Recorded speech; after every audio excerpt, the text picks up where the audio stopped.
Hello everyone. Today we'll discuss about the drugs used in pregnancy at the time of labor and the puerperium.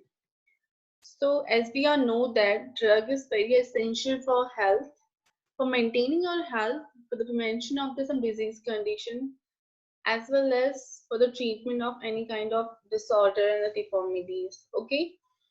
So especially at the time of the pregnancy, we are generally advised to the mother take her drugs according the prescription of the doctor and which are very essential to maintaining their health conditions because the majority of the drugs are crossing the placenta and it's directly affect on the fetus. The resulting is the fetus having some congenital abnormalities.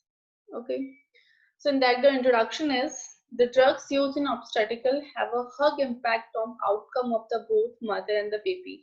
If the mother are taking any kind of the drugs during the time of pregnancy, it is impact on the mother health as well as on the baby health. Okay. The drug used during the first trimester, it can produce a congenital malformation and the period of greater risk can form the third of 11th week of pregnancy. So, especially in the first trimester, because in the first trimester, fetus is fully formed from the zygote to the embryo. Okay, then embryo to the fetus because 8 week completed that is embryo. Then afterward is the fetus. Okay, इसमें baby का आई development होता है nose, ear, spine, digestive tract and nervous systems. ठीक है, through the ectoderm, mesoderm and the endoderm. कि आपने embryology पढ़ा होगा.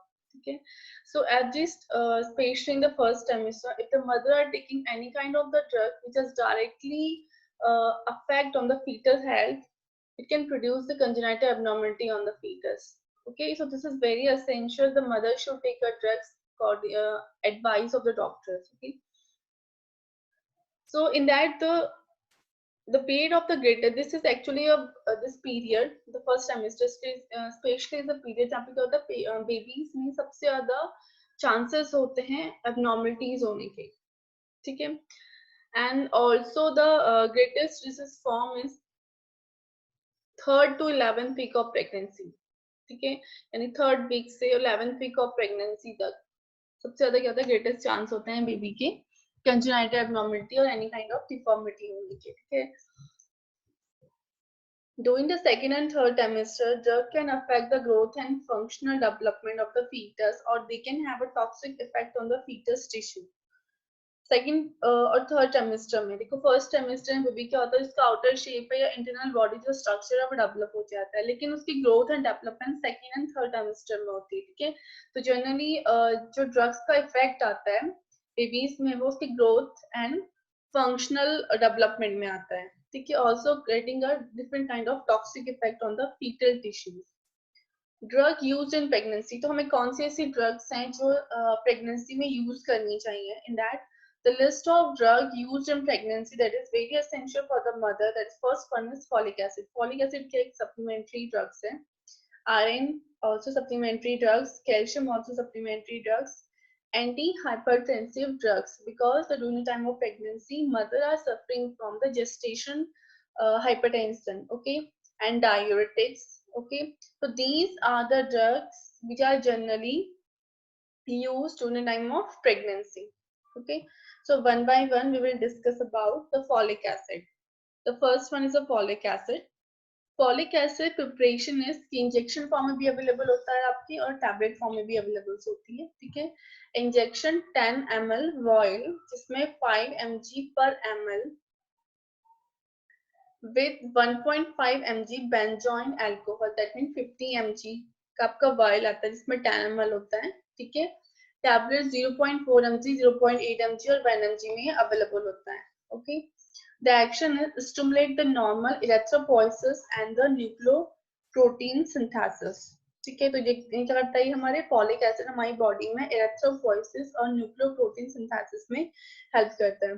तो I think you all are know that what is the folic acid. Okay, तो फॉलिक एसिड एग्जैक्टली क्या होता है, folic acid is a synthetic form of the folate. ठीक है, ये एक्चुअली होता है फोलेट फॉर्म में प्रेजेंस होता है which is actually naturally occurring in between B. Actually यह विटामिन बी है and folate help to make a DNA other genetic material especially important in the prenatal health. ये क्या करता है, हमारे जो डीएनए है और हमारा जो जेनेटिक मटेरियल है उसके डेवलपमेंट में फोलेट हेल्प करता है. फोलेट क्या है, फॉलिक एसिड से. ठीक है, फोलेट इसे हम विटामिन B9 भी बोलते हैं. ठीक है, which is actually naturally present in the content of the food like जैसे राइस हो गया, ब्रेड हो गया, कैरल्स हो गया या पोटैटोज हो गए. ठीक है, उसमें तो नेचुरल फॉर्म में प्रेजेंस होता है विटामिन B9 और ये हमारी बॉडी में हेल्प करता है न्यू रेड ब्लड सेल्स को डेवलप करने में. इसलिए क्या करता है, ये स्टिमुलेट करता है एरिथ्रोपोइसिस को. ठीक है, जो कहते हैं new red blood cell develop करती हैं as well as the nucleoprotein synthesis के लिए. एरिथ्रोपोइसिस क्या होता है, the production of the RBC. Okay,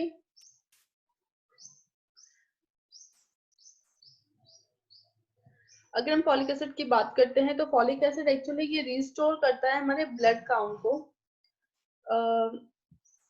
okay, जैसे for example indication is megaloblastic और द माइक्रोसाइटिक एनीमिया. तो ये हम माइक्रोसाइटिक एनीमिया या मेगालोब्लास्टिक एनीमिया में हम इसे देते हैं.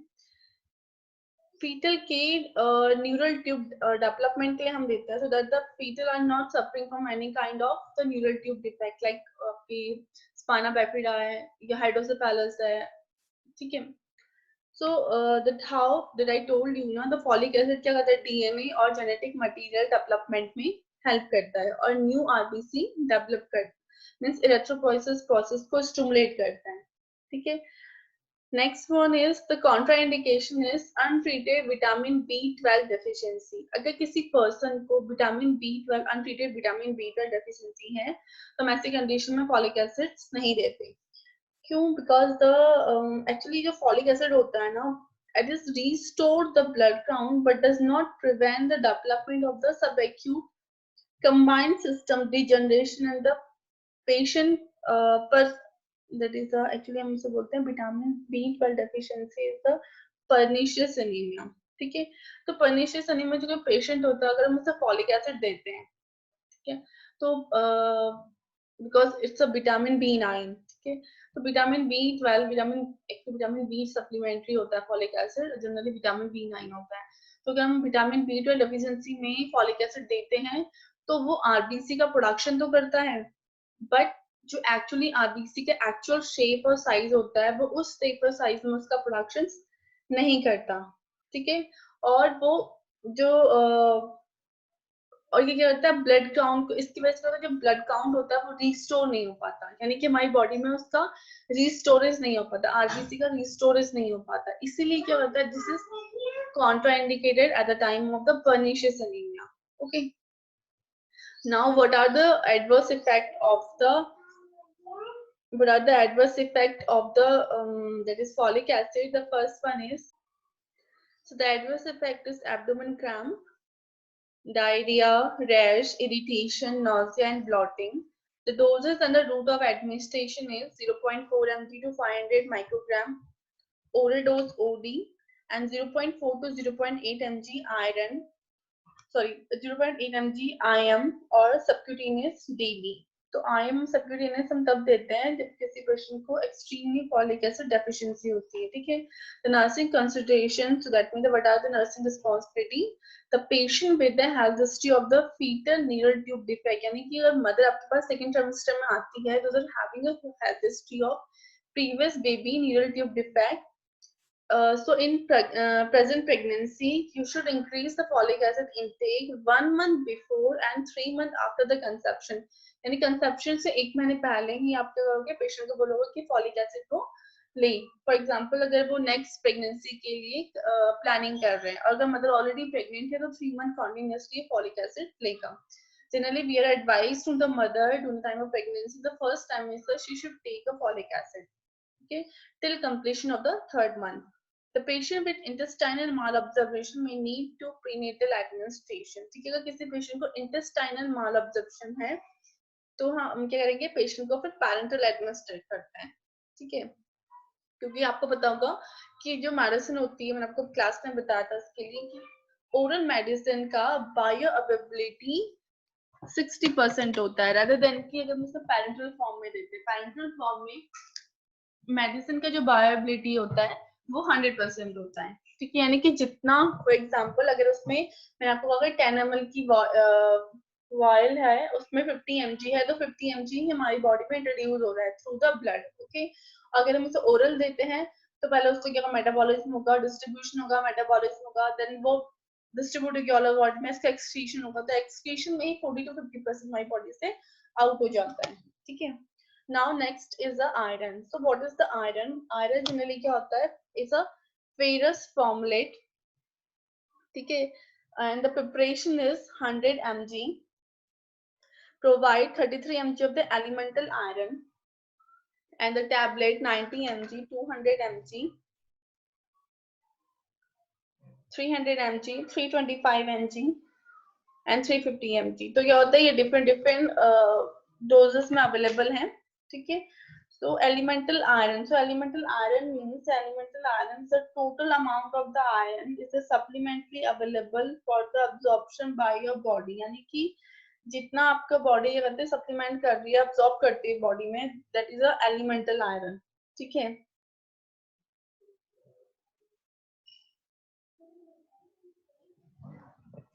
The action is provide elemental iron, an essential component in the formation of the hemoglobin. ठीक है, तो जनरली इसका एक्शन क्या है कि प्रोवाइड करता है elemental iron, ठीक है, जो क्या करता है, that is very essential for the component in the formation of the hemoglobin, जो हमारी बॉडी में हीमोग्लोबिन कोड के डेवलपमेंट के लिए, ठीक है, एक essential component है. What is the iron? Okay. Then the indicate is iron deficiency as a supplementary during the time of pregnancy. कि अगर किसी पर्सन को आयरन डेफिशिएंसी है, और जनरली हम क्या करते हैं during the time of pregnancy, because mother की बॉडी में हीम की रिक्वायरमेंट इंक्रीज हो जाती है, तो अगर मदर क्या कर रही है, मदर के थ्रू प्लेसेंटल फीडिंग भी हो रही है जिससे बेबी ग्रोथ एंड डेवलप कर रहा है, ठीक है। तो मदर की जो बॉडी में जो न्यूट्रिशन की रिक्वायरमेंट है या फिर अनदर सप्लीमेंट की रिक्वायरमेंट है वो क्या इंक्रीज हो गई है, तो उसे फुलफिल करने के लिए हम मदर को during the pregnancy starting from the second trimester till up to the completion of 9 month हम मदर को एडवाइस करते हैं कि मिनिमम 100 टैबलेट को आयरन लें, ठीक है। Now the contraindication is primary hemolytic anemia. अगर किसी पेशेंट को hemolytic anemia है तो हम उसे नहीं देते हैं, पेप्टिक अल्सर डिजीज में नहीं देते, अल्सरेटिव कोलाइटिस में नहीं देते, रिपीटेटिव ब्लड ट्रांसफ्यूजन में नहीं देते, बिकॉज जो हमारे द कॉन्ट्राइंडिकेशन वाइन है peptic ulcer disease and the ulcerative colitis, because जो आयरन होता है ना, तो हम वो हमारे गैस्ट्रोइंटेस्टाइनल जो म्यूकोसा होता है उसे इरिटेट करता है, ठीक है। और जो आयरन होता है एक्चुअली वो फेरिट फॉर्म में होता है, फेरिट थर्ड कंपोनेंट जो होता है जब वो सेकंड में कन्वर्ट होता है तब जाके हमारी बॉडी में क्या होता है, वो आयरन फॉर्म में प्रेजेंस होता है और डिस्ट्रीब्यूशन होता है उसका, ठीक है। कई बार ये होता है कि किसी पेशेंट जो आज आपने देखा होगा आयरन खा के मदर को कॉन्स्टिपेशन होता है, बिकॉज आयरन क्या होता है कि इंटेस्टाइन में अब्जॉर्प्शन नहीं होता, वो सॉरी उसका मेटाबॉलिज्म नहीं हो पाता है और वो कोलोन में चला जाता है, ठीक है। जिसकी वजह से क्या होता है वहां पे उन्हें वो कोलोन में जाके उसका एब्जॉर्प्शन प्रॉपर नहीं हो पाता, क्यों, क्योंकि वो स्टिल क्या होता है फेरिक फॉर्म में प्रेजेंस होता है, वो आयरन फॉर्म में कन्वर्ट नहीं हो पाता। फेरिक क्या है, थर्ड आयरन सब्सटेंस, और आयरन क्या है, सेकंड आयरन सब्सटेंस। तो फेरिक से अगर वो आयरन में कन्वर्ट नहीं होता है तो उसका प्रॉपरली एब्जॉर्प्शन नहीं हो पाता है और वो ये करते हैं कॉन्स्टिपेशन करता है बॉडी में, ठीक है। नाउ एडवर्स इफेक्ट, एक मेटालिक टेस्ट, उसका एक मेटालिक टेस्ट होता है, ठीक है। टेम्पररी स्टेन टीथ, तो स्टेन आते हैं टीथ में, but it's temporary only. Generally patient को नोजिया वॉमिटिंग होता है, जीआई इरिटेशंस होती है, ब्लैक स्टूल, ठीक है, black stool just because of the colour. Now the dose and route of the administration is 30 mg per oral daily हम advice करते हैं मदर को। इंजेक्शन फॉर्म में 20 mg elemental iron per ml in 5 ml and 10 ml single dose by iron sources. तो क्या mother को जैसे for example जिसका हीमोग्लोबिन 12 से बिलो है, ठीक है, सॉरी नॉट 12 से बिलो, अगर किसी मदर को according to WHO there are the 3 scenario of the anaemia, that is mild, moderate and severe. तो अगर मदर को सीवियर एनीमिया है तो हम इंजेक्शन फॉर्म में सीवियर एनीमिया की रेंज में आपके होती है इन बिलो 7 एक्चुअली, ठीक है। The mild is below 11 to 10, then moderate is 10 to 7 and severe is below 7. So generally जो मॉडरेट कंडीशन है 7 to 10 के बीच में हम मदर को एडमिनिस्टर करते हैं आयरन के इंजेक्शन को. Otherwise, generally we are advised to the mother in the mild form. She should take the green vegetables and iron supplementary tablets. Okay. The dose 15 mg per kg body weight or max 1000 mg in a single injection or IM or dilute with the 100 ml of NSIP. तो जब भी हम इसे देते हैं इसे हम diluted form में देते हैं 100 ml ऑफ एनएस के साथ. अगर हम पैरेंटल दे रहे हैं तो आईपी हम इसे दे सकते हैं. बाकी आयरन के इंजेक्शंस भी आते हैं, जैसे जेक्टोस इंजेक्शन आता है जो हम अल्टरनेट डे पे मदर को प्रिस्क्राइब करते हैं. एज वेल एज अगर हम इंजेक्शन फॉर्म में या पैरेंटल फॉर्म में मदर को दे रहे हैं तो as well as we have to notice the haemoglobin level. जैसे वीकली हम मदर के हीमोग्लोबिन लेवल चेक करेंगे. अगर उसका हीमोग्लोबिन नॉर्मल है, फॉर एग्जांपल उसका हीमोग्लोबिन 9 से अबव है, then we will start the tablet form. Okay. Now, so what are the nursing responsibilities? The consideration is advise the patient to avoid taking tablet with milk and along with the antacids. ठीक है, तो हम generally mother को advice करते हैं या तो milk के साथ या फिर किसी भी एंटासिड के साथ वो उस टैबलेट को ना दे. एंटासिड के साथ क्या करते हैं, गैस्ट्रिक इरिटेशन करता है. मिल्क के साथ इसलिए बिकॉज आयरन और जो कैल्शियम होता है वो अपोजिट फॉर्म में चलता है. अगर आयरन इंक्रीज होता है तो कैल्शियम डिक्रीज हो जाता है, तो ब्लड में जो कैल्शियम लेवल है वो क्या होगा, लो हो जाएगी. इसलिए हम मदर को कभी भी आयरन मिल्क के साथ एडवाइस नहीं करते हैं. The caution patient is the crush tablet. ठीक है, हम पेशेंट को बोलेंगे कि वो मीन्स क्रशिंग ना करे टैबलेट्स को. The caution patient not to substitute one iron salt for another because the amount of the elemental iron may vary. ठीक है, तो generally we are advise to the mother कि वो फॉर एग्जांपल एक iron tablet जिससे हम जाते हैं ना कि डॉक्टर ने प्रिस्क्राइब किया कि इस नेम से आपको आयरन लेना है. ठीक है, तो एक्चुअली क्या होता है, डिफरेंट डिफरेंट आयरन टैबलेट्स में different amount of iron presence होता है, तो आपको उतना mg आयरन लेना है. इसलिए आपको ऐसा सप्लीमेंट लेना है जिसमें उतना mg आयरन प्रेजेंट. इट में भी कि आयरन और फॉलिक एसिड कंबाइंड हो, इट में भी कि आयरन और जिंक कंबाइंड टैबलेट्स में हो. ठीक है, so you have to check the whether the elemental iron का अमाउंट इतना प्रेजेंस है या नहीं है. ठीक है,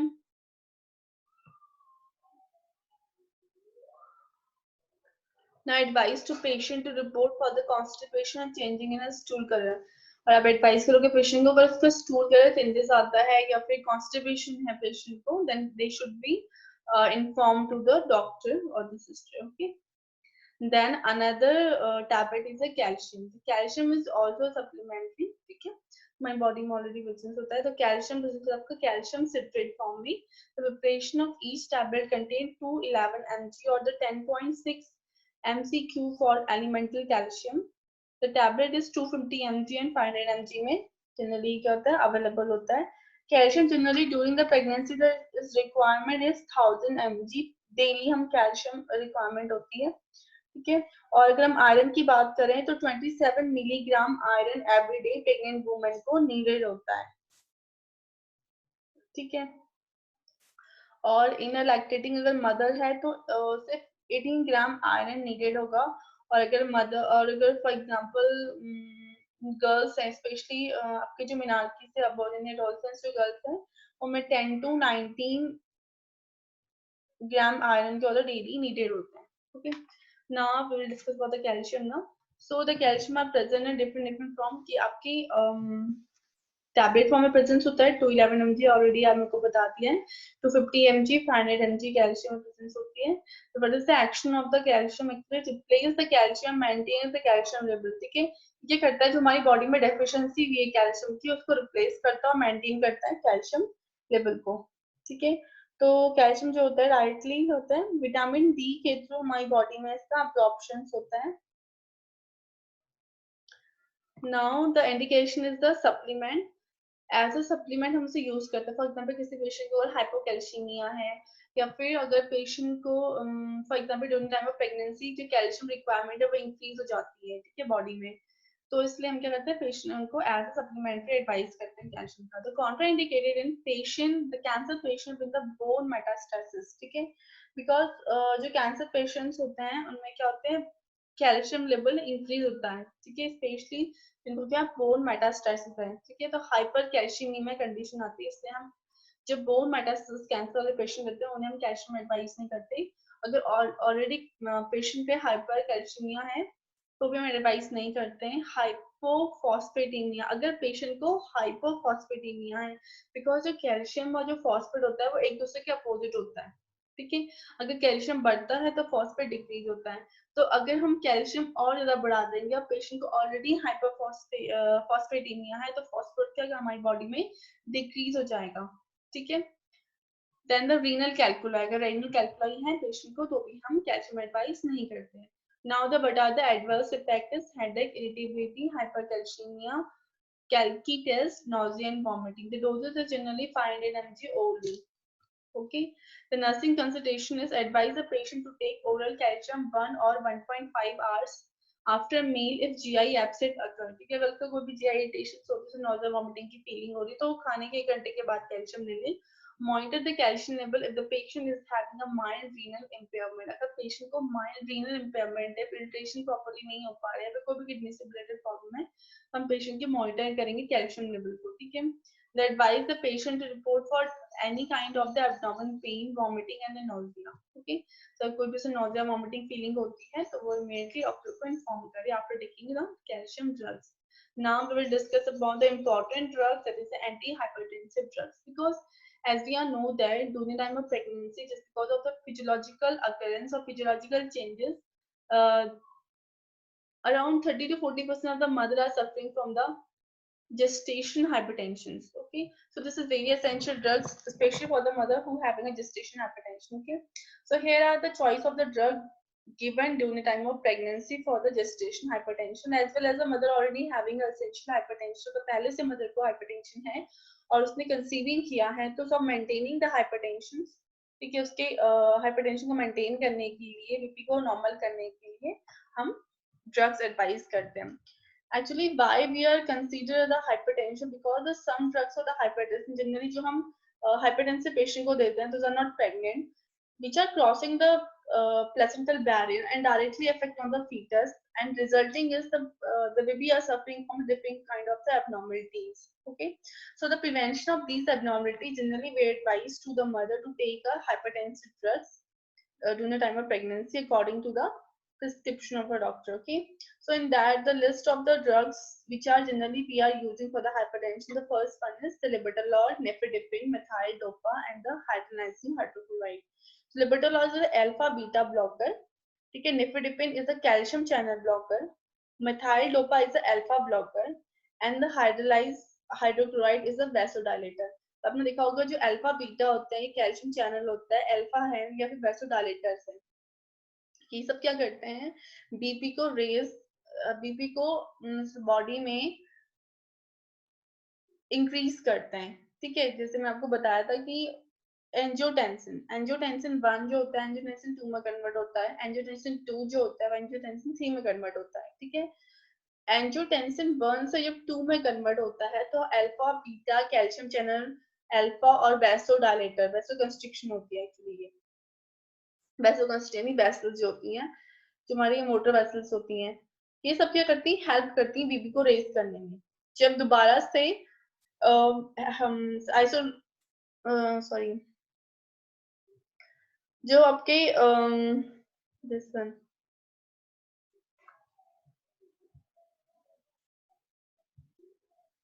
एंजियोटेंसिन फर्स्ट जब 2 में कन्वर्ट होता है तो बॉडी में बीबी रेज होता है। जब एंजियोटेंसिन 2 थर्ड में कन्वर्ट होता है तो स्लोली से और क्या होता है, ये रेट स्लो होना स्टार्ट होता है और थर्ड के बाद ये क्या होता है, जितने भी प्रोसेस होती है वो डिमिनिश हो जाती है।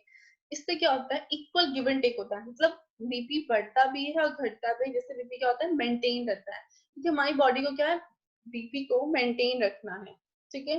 तो मेंटेन करने के लिए ये जो प्रोसेस होती है हमारी बॉडी में, ठीक है, वो क्या करती है, बीपी को बढ़ाती भी है, ठीक है, और स्लो भी करती है, सो दैट की हमारी जो फंक्शनिंग है, जो इंटरनल फंक्शन है वो नॉर्मल वे में कंटिन्यू है, ठीक है।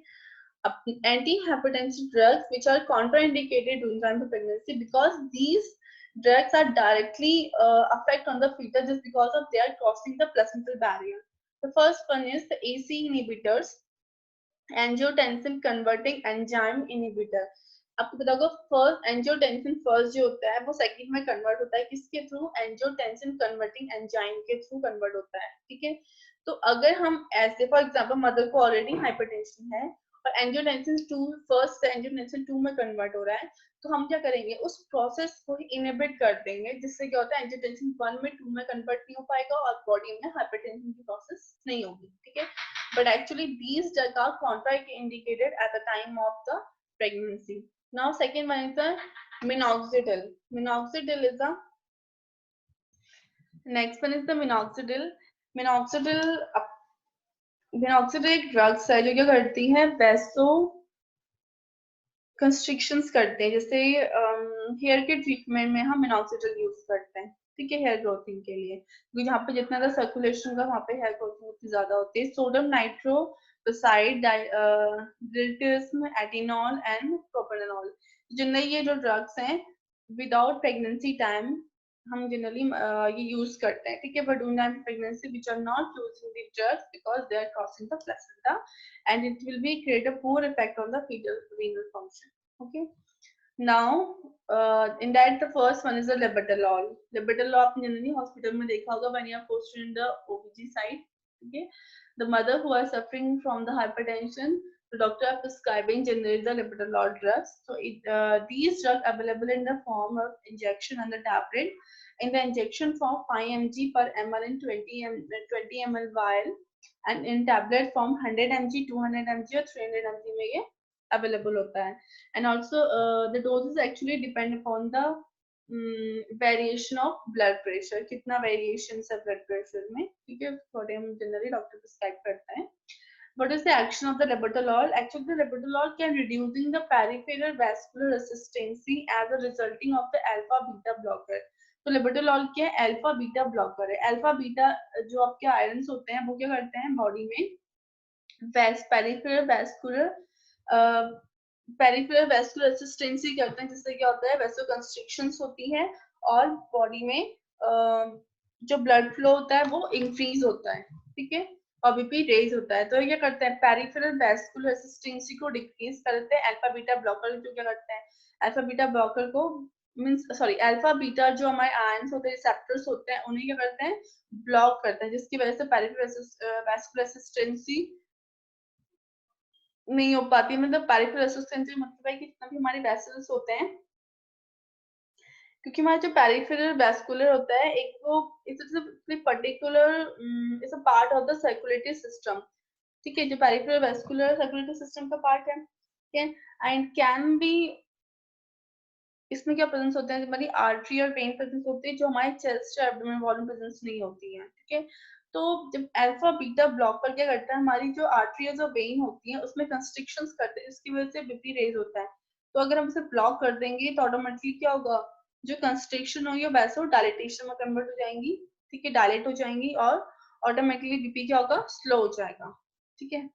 Next indicator is the hypertension. हम इसे हाइपरटेंशन में देते हैं, हाइपरटेंसिव इमरजेंसी कंडीशन है तो भी हम क्या करते हैं लेबेटालॉल देते हैं, okay.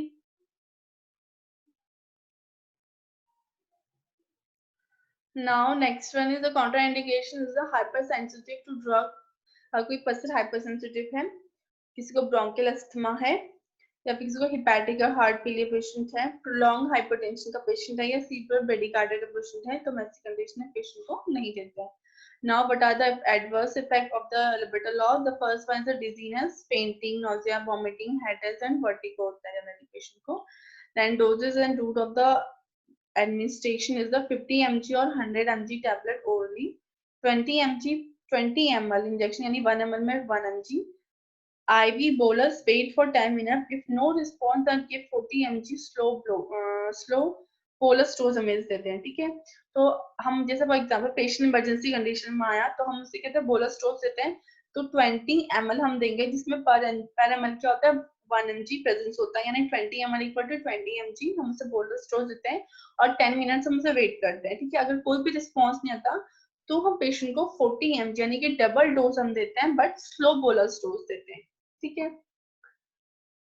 Next, the nursing consultation. So whenever you have to advise or start the medication, so first of all, you have to advise the patient to remain in the supine position. आप patient को बोलो कि वो supine position में रहे for 3 hours after infusion. Infusion करने के बाद 3 hours वो supine position में रहे मॉनिटर द बीपी फ्रीक्वेंटली, आप फ्रीक्वेंटली बीपी पेशेंट का मॉनिटर करोगे। जब भी आप कोई हाइपरटेंसिव ड्रग्स दे दो, this is very essential, you have to monitor the patient BP, okay. In diabetic patient monitor the glucose level also. Advise the patient that dizziness can be minimum by raising the slow and avoiding the sudden position changes. ठीक है। Next one is the another drugs for the hypertension is nifedipine. So nifedipine आपकी capsule और tablet दोनों form में presence होता है। Capsule में 10 mg 20 mg में, और टैबलेट में 20 mg 30 mg 60 mg और 90 mg में अवेलेबल होता है। The action is through the inhibit calcium iron reflex across the cardiac and the smooth muscle cells, decreasing the contractility and oxygen demand, and also dilates artery and arterioles. आपको पता होगा heart के conduction में calcium important होता है, ठीक है। Sodium जब हार्ट का एक कंडक्शन होता है, तो कंडक्शन की 4 फेजेस होती है, ठीक है। 4 फेजेस में जो सेकंड फेज होता है उसमें क्या होता है, कैल्शियम एंटर करता है, ठीक है, जो इम्पोर्टेंट होता है हार्ट की कंडक्शन के लिए इम्पोर्टेंट है। तो जब भी कोई आयरन एंटर, जैसे फॉर एग्जांपल एक्स्ट्रा सेलुलर से पहले सोडियम एंटर करता है, फिर एक्स्ट्रा सेलुलर से इंटरसेलुलर में पोटेशियम एंटर करता है, फिर एक्स्ट्रा सेलुलर से कैल्शियम और सोडियम साथ में क्या करते हैं, एंटर करते हैं इंट्रासेलुलर में, ठीक है। तो जो प्रोसेस होती है एंटर करने की, ठीक है, आउट होने की, वो क्या होता है, एक ड्यूरेशन होता है। अगर हम क्या करेंगे, कैल्शियम आयन को ब्लॉक कर देंगे या इनहिबिट कर देंगे, तो क्या होगा, तो जो कंडक्शन है वो ऑटोमेटिकली क्या होगा, स्लो हो जाएगा, यानी कि हार्ट का कंडक्शन स्लो हो जाएगा। अगर हार्ट का कंडक्शन स्लो हो जाएगा तो पंपिंग क्या होंगी, ऑटोमेटिकली डिक्रीज आएंगी। जो हार्ट की जो मसल्स हैं वो क्या होगी, स्मूथ हो जाएंगी, ठीक है।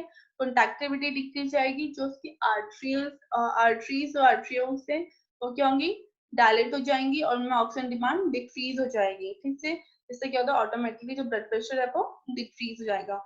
तो निफेडेपिन डायरेक्टली क्या करता है, हमारे कैल्शियम आयरन में वर्क करता है। सी लिबिटोला हमारे अल्फा बीटा ब्लॉकर में वर्क करता है, क्योंकि सॉरी अल्फा बीटा रिसेप्टर में वर्क करता है, बिकॉज अल्फा बीटा रिसेप्टर की वजह से वैसो कंस्ट्रिक्शन होती है। यहाँ पे क्या, और किसकी वजह से, मतलब वैसो कंस्ट्रिक्शन होती है तो ब्लड प्रेशर बढ़ता है। यहाँ पे कैल्शियम भी क्या होता है, एक फैक्टर है जो ब्लड प्रेशर बढ़ाता है, ब्लड की जो हार्ट की पंपिंग होती है, कंडक्शन होता है, उसके रेट को बढ़ा देता है, जिससे ऑटोमेटिकली पंपिंग इंक्रीज जाती है और भी रेज होता है। तो निफेडिपिन क्या करता है, अनदर रिसेप्टर में वर्क करता है, जिसकी वजह से अनदर वे से ब्लड प्रेशर इंक्रीज हो रहा है। This is the calcium iron, ठीक है। Next one is the indication is, हम कब देते हैं इसे, हाइपरटेंसिव केस में देते हैं। Classic chronic stable angina pectoris, अगर पेशेंट को एंजाइना पेक्टोरिस है तो हम क्रोनिक एंजाइना पेक्टोरिस है तो हम पेशेंट को देते हैं। कॉन्ट्राइंडिकेशन अगर हार्ट फेलियर तो हम नहीं देंगे, क्योंकि ऑलरेडी का पेशेंट हार्ट फेलियर है, उससे कंडक्शन हम रोक देंगे तो वो डाई हो जाएगा। हाइपोटेंशन के पेशेंट में हम नहीं देते। सीवियर जीआई नैरोइंग हम नहीं देते, ठीक है, बिकॉज अगर जीआई नैरोइंग होगी अगर हम देंगे तो क्या होगा, it will giving a further complication. The adverse effect is dizziness, syncopes, heart failure, muscle cramps, and peripheral edema. So these are the adverse effects from the nifedipine. Now the doses and the route of the administration is 5 to 20 mg orally हम देते हैं. Contraindication is you have to monitor the BP and the heart rate regularly. Heart rate, this is very important because of directly conduction में work कर रहे हो, ठीक है. Advise the patient to avoid taking this drug with the grapefruit juices, ठीक है. आप patient को एडवाइस करोगे कि grapefruit juices के साथ आप ये नहीं दोगे, क्योंकि वह जीआई इरिटेशन करती है. Was the symptom for the heart failure, ठीक है, और इसके एब्जॉर्प्शन को भी डिक्रीज कर देती है एक्चुअली. और इसके अलावा हार्ट फेलियर आप के सिम्टम्स आप वॉच करोगे. You have to monitor the SpO2 level, you have to monitor the cardiac you have to monitor the heart rate, okay. The BP also. Advise the patient the chest pain grows immediately report to doctor. अगर patient को extremely chest pain होता है तब immediately stop करोगे medicine, and you have to inform to the physician regarding the complications, okay. Now this is very common drugs which are available also in the government sector, that is the methyl dopa, especially for the hypertensive patients, okay. So these drugs are available in the tablet and injection form. Tablet in 250 mg, 500 mg, injection form में 50 mg per ml, okay, यानी एक में 50 mg presence होता है. So what is the action of the methyl dopa? So the methyl dopa is a vasomotor center, decrease in sympathetic outflow of the heart, kidney and peripheral vasculature. तो ये क्या करता है, हमारे सेंट्रल वेस्टोमोटर सेंटर्स को क्या करता है, इनहिबिट करता है, जिससे क्या होता है, जो हमारा सिंपैथेटिक आउटफ्लो होता है हार्ट से, किडनी से, और जो पेरिफेरल वेस्कुलर से, वो क्या होता है, डिक्रीज जाता है. तो इन अ शॉर्ट पे हम कह सकते हैं The methyl dopa generally can stimulate the brain to decrease the activity of the sympathetic nervous system. ठीक है, ये क्या करता है, हमारे जो सिंपैथेटिक नर्वस सिस्टम होता है उसकी एक्टिविटी को डिक्रीज करता है, जिसकी वजह से ऑटोमेटिकली क्या होता है, ब्लड प्रेशर डिक्रीज करता है।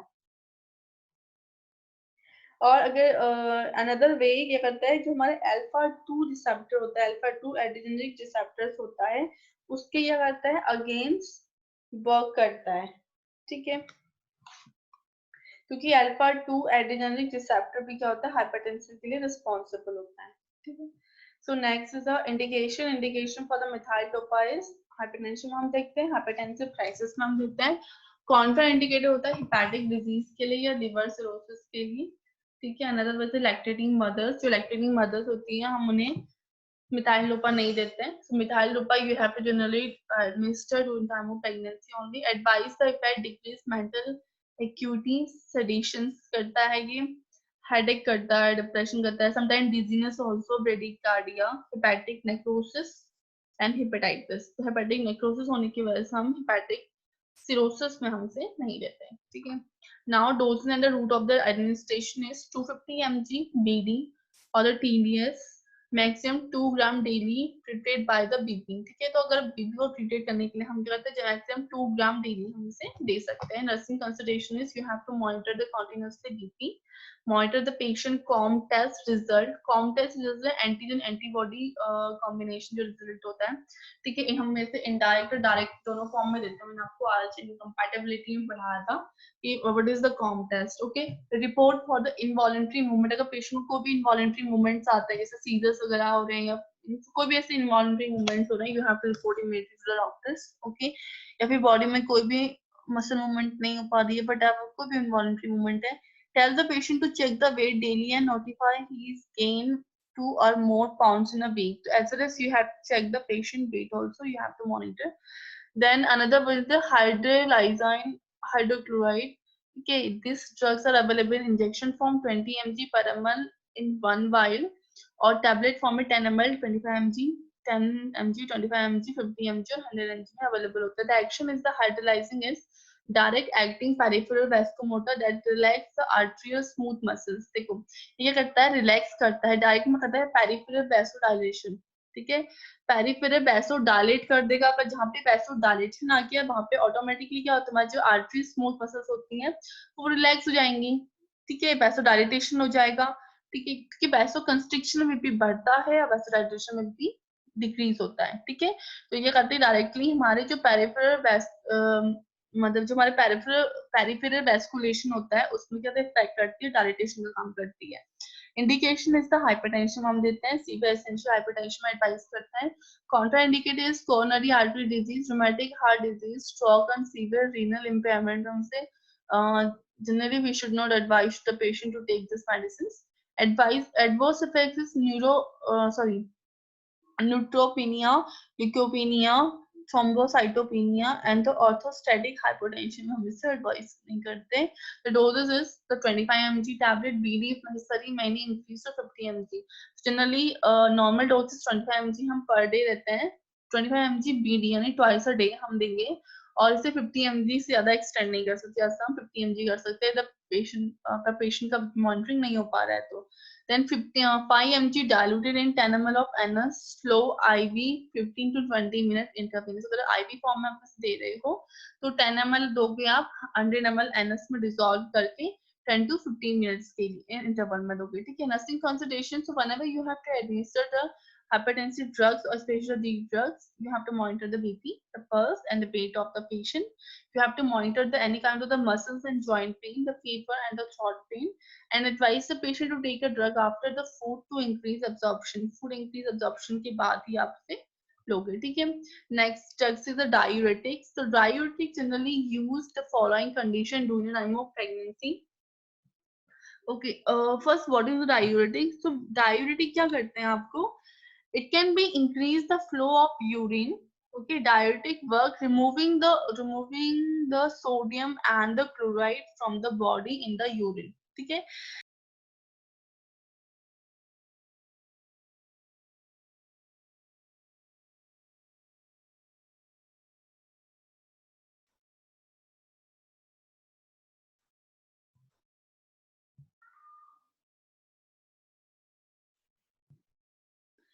Okay, so diuretic generally we are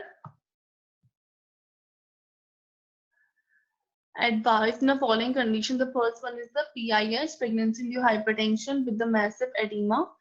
तो पेशेंट को मैसिव एडिमा है पीआईएच के साथ, एक्लैम्शिया विद द पल्मोनरी एडिमा, अगर पेशेंट को पल्मोनरी एडिमा है एक्लैम्शिया के साथ, then severe anemia in pregnancy with the heart failure prior to blood transfusion, severe anemia as in the existing certain anti hypertensive drugs, ठीक है। कोई एंटी हाइपरटेंसिव ड्रग्स पेशेंट को हम नहीं दे सकते या फिर उससे कोई बॉडी में इफेक्ट नहीं हो पा रहा है, तो उससे हम क्या करेंगे, साथ ब साथ डाययूरेटिक एडवाइस कर सकते हैं, बिकॉज सोडियम एंड क्लोराइड के रिटेंशन की वजह से भी क्या होता है, बॉडी में ब्लड प्रेशर इंक्रीज होता है, ठीक है। So in that the first is the frusemide Lasix. Frusemide Lasix आपने सुना होगा, जनरली हम लैसिक्स यूज करते हैं हॉस्पिटल्स में। प्रिपरेशन इज, ये इंजेक्शन फॉर्म में अवेलेबल होता है, टैबलेट फॉर्म में भी अवेलेबल होता है। इंजेक्शन 10 mg पर ml और टैबलेट 20 mg, 40 mg, 80 mg और 500 mg में यहाँ पे क्या होता है, अवेलेबल होता है, ठीक है। The action is inhibit the sodium and chloride reabsorption at the proximal and distal tubules and the loop of हेलिन। हमारे प्रॉक्सिमल एंड जो डिस्टल ट्यूबल्स होते हैं वहां पे सोडियम एंड क्लोराइड के एब्जॉर्प्शन को इनहिबिट करता है। जैसे मैंने आपको कहा कि डाययूरेटिक का काम होता है कि क्या करता है, यूरिन के फ्लो को बढ़ाना, एज वेल एज क्या करता है, ये करता है रिमूव करता है सोडियम और क्लोराइड को, तो इसके क्या करता है, रीअब्जॉर्प्शन को वहां पे इनहिबिट कर देता है, ठीक है। As well as the loop of हेलिन, ठीक है।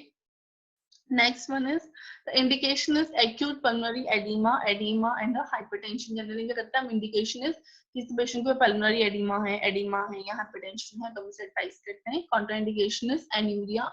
एन्यूरिया में हम पेशेंट को क्या करते हैं,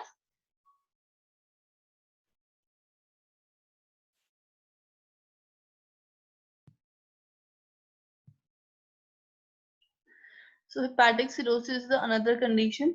Then next one is the allergic to sulphonamides, ठीक है। किसी पेशेंट को अगर सल्फोनामाइड से एलर्जिक है तो हम पेशेंट को डायबिटिक्स नहीं देंगे, ठीक है। The adverse effects the maternal weakness होती है, मदर को फटीग होता है, मसल क्रैम्प होता है, हाइपोकैलेमिया होता है। fetal may occur due to the decreased reading of fetal compression and the hyponatremia। और fetal में अगर हम इसका एडवर्स इफेक्ट आते हैं, डिक्रीज इन रीडिंग जो fetal compressions होती है और fetal में hyponatremia होता है, okay. The dosage is 40 mg tablet daily following the breakfast, ठीक है। ब्रेकफास्ट के बाद 40 mg टैबलेट्स आप पेशेंट को दे सकते हो। In acute condition the drug is administered parenterally in dose of 40 to 120 mg daily. अगर एक्यूट कंडीशंस है तो पेशेंट को क्या होता है, 40 to 120 mg हम डेली एडवाइस करते हैं। Then next one is nursing consideration, the monitor, you have to monitor the BP, the pulse, okay, as well as you have to maintain the IO charting, input or output charting, because this is very necessary। आपने means patient को morning से evening तक कितना fluid administer किया है और body में कितना fluid मीन्स बॉडी से कितना फूड आउट हुआ है, ठीक है, रिमूव हुआ है। Was the sign of the hypokalaemia suggest the muscles weakness cramps, ठीक है।